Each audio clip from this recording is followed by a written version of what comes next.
बाब विलायत कमर बनी हाशिम की मिलाद व विलादती व सआदत की निस्बत से मुबारकबाद पेश करता हूँ और साथ दुआ करता हूँ कि जिस तरह इस अब्बास ने अपने वक्त के इमाम का साथ दिया, मार्फत के साथ इमाम की साथ वफा निभाई, इसी तरह हमें भी अपने वक्त के इमाम की मार्फत अता फरमाओ।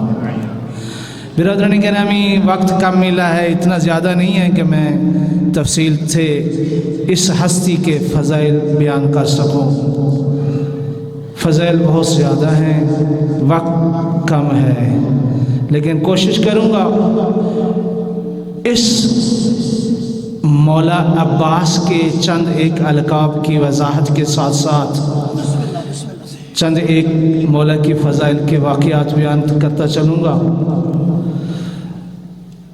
और आज का क्योंकि जश्न है और ये भी आप जानते हैं कि ये हस्ती बाबुल हवाइज है, जो मोमिनीन मुश्किलात तकलीफ़ परेशानियों में है, ज़हन में ये रखें कि बाबुल हवाइज के सदक़े में आज मांगने की रात है। आज इस हस्ती के सदक़े में मांगेंगे तो अल्लाह आपकी हर हाजत को इस बाबुल हवाइज के सदक़े में पूरा करेगा। अल्लाह अकबर, या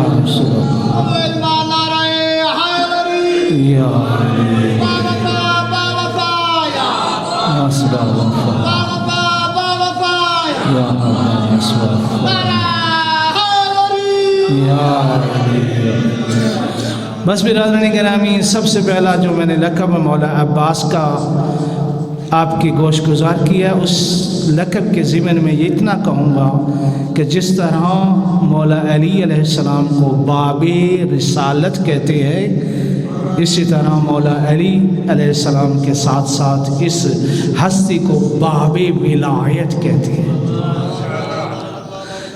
बस कोई अगर रसूल तक पहुंचना चाहे तो उसे अली की ज़रूरत है, और अली के दर से होके नबूवत तक, रिसालत तक पहुंचेगा। और अगर कोई विलायत तक पहुंचना चाहता है, अपने वक्त के वली तक पहुंचना चाहता है, मौला अली तक पहुंचना चाहता है, तो उसे अब्बास की ज़रूरत है।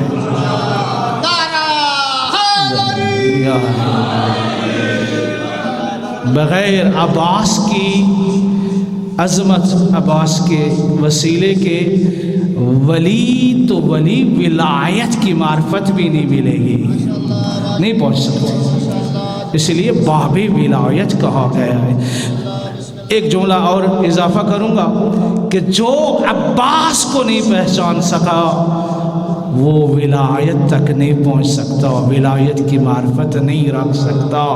अब्बास ने ये बताया कि अगर मेरे साथ मेरे वक्त का इमाम हो तो अब्बास ज़ाकिरीन बाज़ कहा करते हैं कि मौला की आवाज़ बुलंद हुई, कभी इमाम के सामने निगाह उठा के नहीं देखा, सिर्फ अपने आप को नहीं, अपने सारे भाइयों को कुर्बान कर दिया। जब रिश्तेदार आए और अमान नामा लेके आए, कहा जब फर्जंद ज़हरा मेरे इमाम के लिए नहीं है तो मुझे भी कबूल नहीं है। ये वो हस्ती है जो हकीकत में इताअत व पैरवी इमाम में मुजस्सम हमें नज़र आती है। बस फजीलत बहुत है। कमर बनी हाशिम एक लक़ब है मौला का, कम चांद को कहते हैं, कमर चांद, बनी हाशिम का चांद। हालांकि शहजादा अली अकबर भी मौजूद है, लेकिन इसके बावजूद इस हस्ती को कमर बनी हाशिम कहा जाता। दुनिया वाले आसमान की तरफ चांद को देखते हैं, ये फलां माह का चांद है, लेकिन जब कमर बनी हाशिम इन हस्ती को कहा जाता है तो हाशिम का चांद, बनी हाशिम का चांद मौला अब्बास की ज़ात है। कहते इतने हसीन حسین و جمیل اور نورانی شکل والے تھے کہ کہیں پہ اندھیرا ہوتا تھا اور عباس آ جاتے تھے تو کہتے ہیں اندھیرے پہ عباس کا نور غالب آ جاتا تھا، اندھیرا ختم ہو جاتا تھا۔ اور کبھی بغیر نقاب کے دو ہستیوں کے بارے میں لکھا گیا ہے، مدینہ کی گلیوں میں نکلتے تھے تو لوگ کام بھول جاتے تھے، ایک دوسرے کو آوازیں دیتے تھے کہ آ جاؤ آج قمر بنی ہاشم بے نقاب ہے، زیارت کر لو، آج زیارت کرنی ہے علی کی تو عباس کو دیکھ لو، زیارت کرنی ہے محمد کی تو علی اکبر کو دیکھ لو۔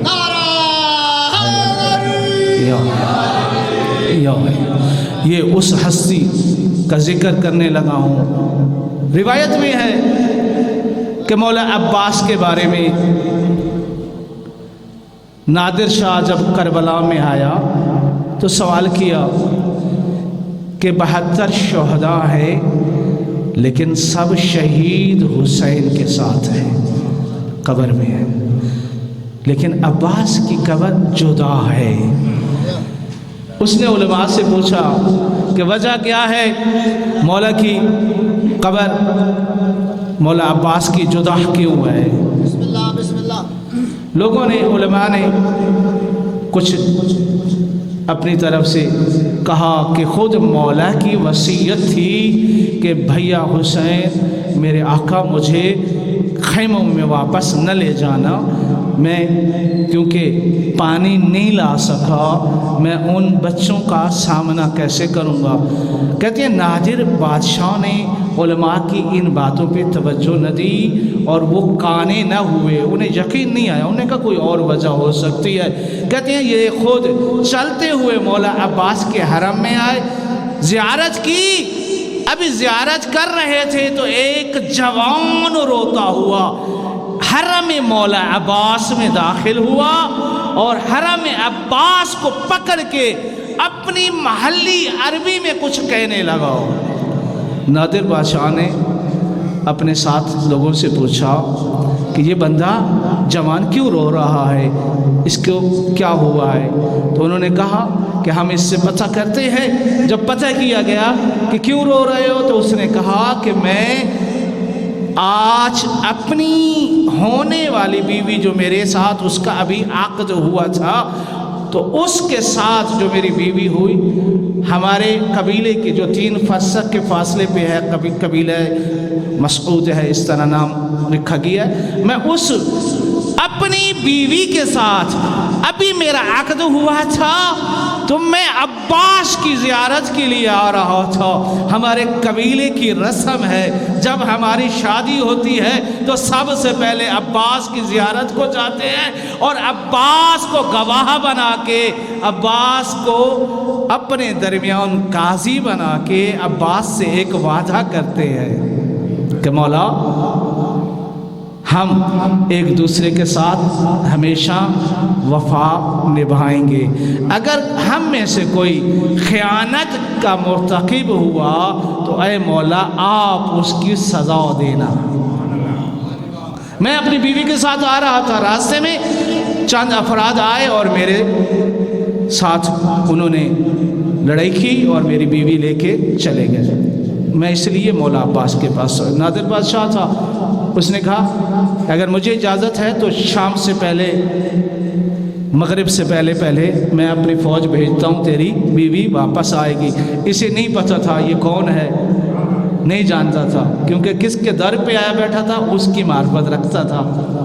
کہا کہ مجھے تیری مدد نہیں چاہیے، میں عباس کے پاس آیا ہوں، مجھے عباس سے اپنی بیوی چاہیے کہ میری بیوی کو مولا عباس بچا۔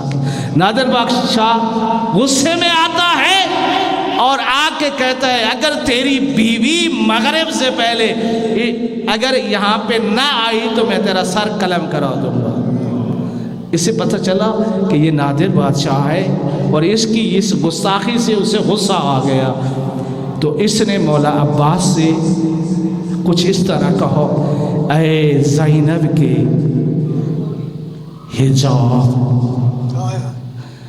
یا حجاب زینب، तुझे अपनी बहन ज़ैनब के हिजाब का वास्ता, ऐ ज़ैनब के पर्दे, ऐ ज़ैनब के भाई, ऐ अली के बेटे, मेरी बीवी शाम से पहले मेरे पास आ जाए। कहते हैं ये मनाजात में मशगूल था कि एक खातून रोते हुए मौला अब्बास के हरम में दाखिल हुई। लोगों ने देखा उसका लिबास दुल्हनों की तरह था। जब देखा तो पता चला ये उसी की बीवी है जिसे अभी थोड़ी देर पहले लोग उठा के ले गए थे। तो उस खातून से जब पूछा गया कि तू कैसे आई है, तो वो भी कहती है जब मैं जा रही थी मुझे मेरे शोहर से जुदा कर दिया गया था, तो मैं रास्ते में जाते हुए एक लम्हे के लिए मुझे इज्जत ज़ैनब का ख्याल आया। मैंने कहा ए अब्बास, तू तो ज़ैनब की बड़ी इज्जत करता था, तुझे हिजाब ज़ैनब कहते हैं, तुझे ज़ैनब के पर्दे का वास्ता, तुझे बहन ज़ैनब की अज़मत का वास्ता, मुझे इन जालिमों से बचाओ। कहते हैं मैंने देखा करबला से एक सवार जल्दी से आता हुआ नजर आया, वो हमारे करीब आया और आके उन लोगों से मुखातिब हुआ, इस खातून को छोड़ दो। जब उन्होंने लड़ने के लिए कोशिश की, किताब में इतना लिखा है वल्लाह ब खुदा, ये खातून कहती है कि मैंने इतना देखा, एक चमक जैसे बिजली चमकती है मुझे नजर आई, उसके बाद मैंने देखा सब के सर जमीन पे पड़े हुए थे। अभी भी जाके फलां जगह पे जाके कोई देखे तो वहां पे सब के सर पड़े हुए हैं। तो नादिर बादशाह ने यहाँ पे एक जुमला कहा, उसने कहा कि जो उलमा कहते हैं मैं नहीं मानता, लेकिन अब मुझे एक चीज़ समझ आई है, वो ये कि मौला हुसैन चाहते थे कि मेरे भाई की अलहदा मज़ार हो, अलहदा रोज़ा हो, लोग उसके पास आएं, अपनी मुरादें पाएं और अब्बास उनके लिए एक हाजत रवाओ बन के दुनिया में अब्बास का नाम हो।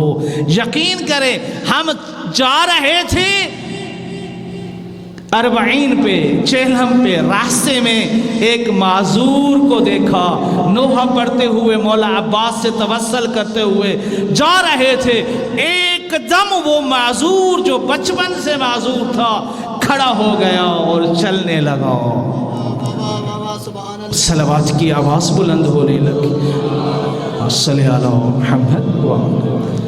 इसी तरह अब्बास आज भी मुश्किल कुशा हैं और लोगों की मुश्किलात पूरी करते हैं। वक्त नहीं है, एक आखिर में मौला अब्बास के हवाले से अभी मेरे बिरादर बयान कर रहे थे कि अब्बास कैसा शुजा है, शुजात बाबा का वारिस है अब्बास। कैसे जंग की सफ़ीन में मैंने भाई के जुमलों की वजाहत के लिए तारीख़ से थोड़ा सा आपको बयान करना चाहता हूँ। इस अब्बास के बारे में बीबी ने अब्बास के बाद एक जुमला कहा था, अब्बास जो तेरे नाम की दाशत से लोग नहीं सोते थे, तेरे दुश्मन नहीं सोते थे।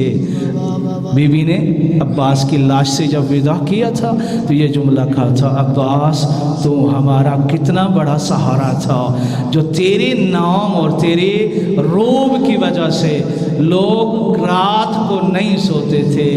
अली की बेटी कहती है अब वो सुकून से सोएंगे और अली की बेटी अब कभी सुकून से न सो सकेगी। अब्बास उस हस्ती का नाम है। और याद रखें सफ़ीन के मैदान में जब अब्बास को इजाज़त मिलती है, तो आज भी मैं वो वाक़या पढ़ रहा था, बचपन है, चेहरे पे नुकाब है। उस रिवायत में ये लिखा है कि जैसे अब्बास सेंटर मैदान में आते हैं تو اس کتاب میں لکھا ہے کہ پورا میدان عباس کے ہاتھ میں ہوتا ہے، دسترس میں ہوتا ہے، اور عباس سنٹر میدان میں آ کے اپنے رہبار کو چھوڑ دیتے ہیں اور ایسے انداز میں لڑنے لگتے ہیں، ایسی انداز میں جنگ کرنے لگتے ہیں کہ دشمن خوف سے بھاگنے لگتا ہے۔ آخرکار امیر شام اپنی سالاروں سے مشورہ کرتا ہے کہ کوئی ہے جو اس ناشناختے شدہ نوجوان کے سامنے جا کے لڑ سکے، کیونکہ نہیں جانتے تھے یہ نوجوان جس کے چہرے پہ نقاب ہے، کبھی اس کو لڑتے ہوئے نہیں دیکھا تھا، کون ہے؟ کچھ کہتے تھے شاید علی نقاب چہرے پہ ڈال کے آ گئے ہیں، لیکن کچھ نے کہا نہیں، یہ ابھی بچہ لگتا ہے، یہ بچہ ہے۔ تو وہاں پہ ابو شاسا نام لکھا گیا ہے۔ امیر شام نے اس سے کہا کہ تو جا اس کے مقابلے میں۔ کہا اے امیر شام تمہیں شرم نہیں آتی؟ مجھے لوگ 10,000 سپاہیوں کے برابر سمجھتے ہیں اور ایک بچے کے سامنے بھیج رہا ہے جسے لوگ پہچانتے بھی نہیں ہیں۔ میرے 7 بیٹے ہیں، ان میں سے کسی کو بھیج دے۔ کہتے ہیں اس نے ایک بیٹے کو بھیجا، عباس نے ادنیٰ سے اشارے سے واصل جہنم کیا۔ غصے میں اس نے دوسرے بیٹے کو بھیجا، وقت نہیں ہے تفصیل سے بیان کروں، 7 بیٹے جب عباس نے فنار کیے، اب غصے میں منہ سے جھاگ نکالتا ہوا مولا عباس کے قریب آیا اور آ کے مولا عباس پہ وار کرنے لگا۔ علی کا بیٹا تھا، پہچان نہیں سکا، ہے تو بچہ لیکن شجاعت علی کا وارث ہے۔ ایسے میں مولا عباس نے اسے واصل جہنم کیا۔ ایک روایت میں ہے کہ یہ اتنے بڑے سالار کو فنار کرنے کے بعد مالک اشتر مولا علی سے درخواست کرتے ہیں، مولا مجھے اجازت دیں میں عباس کو واپس بلاتا ہوں، کسی بد نظر کی نظر نہ لگ جائے تیرے بیٹے کو، اتنا خوبصورت لڑ رہا ہے، پورا میدان عباس کی دہشت سے کانپ رہا ہے، میں عباس کو واپس بلاتا ہوں۔ ایک روایت میں ہے مولا علی نے جب دیکھا عباس کو، اس پہلوان ابو شاسا کو مرنے کے بعد مولا نے خود آواز دی، عباس بیٹا اب واپس آ جا۔ کہتے ہیں بابا کی آواز سنی، واپس آئے۔ اب جب بابا کے سامنے کھڑے ہوئے نا تو ایک جملہ کہو، بابا تیری عظمت کی قسم، ایک جملہ کہو، تیری عظمت کی قسم، آج اگر آپ مجھے واپس نہ بلاتے یا میرا چچا مالک اشتر مجھے واپس نہ بلاتا تو شام سے پہلے شام کے دارالخلافہ پہ بابا تیرا پرچم نہ لہرا دیتا تو مجھے عباس نہیں کہتے۔ ایک صلوات بھیجیں عظمت عباس پہ، اللہ